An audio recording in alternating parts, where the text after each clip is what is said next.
Ano yun? Yung mga babae? Diyos ko. Alam mo kasi minsan, sobra na rin sila eh. Kahit lahat, minsan ginagawa mo naman lahat, di ba? Hindi ka naman nagkulang. So, minsan kasi, yung kabaitan ng natin mga lalaki, parang sinasamantala din nila eh, no? Lahat naman ginagawa mo sa kanila. Anong gusto nila, di ba? Binibigay mo sa kanila kasi yun yung gusto nilang gawin sa buhay nila eh. Di ba? Dumating pa sa point na parang tayo pa yung umiiyak minsan, di ba? Kahit na ganun yung ginagawa natin para sa kanila, sinasakripisyo natin lahat, pati yung mga trabaho. Sobrang hirap. Minsan gusto ko na rin sumuko sa totoo lang. Gusto ko na sumuko kasi hindi ko na kaya. Nahihirapan na rin ako.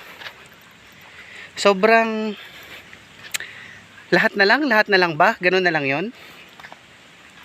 Hindi ko na kaya. I'm sorry. Hindi ko na talaga kaya. Sumusuko na ako. Ang hirap.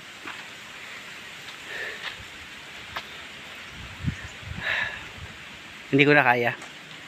I'm sorry, pero hanggang dito na lang ako. Kuya, kamusta na kayo ng jowa mo? Okay na kami. Binigyan niya ako ng chocolate eh.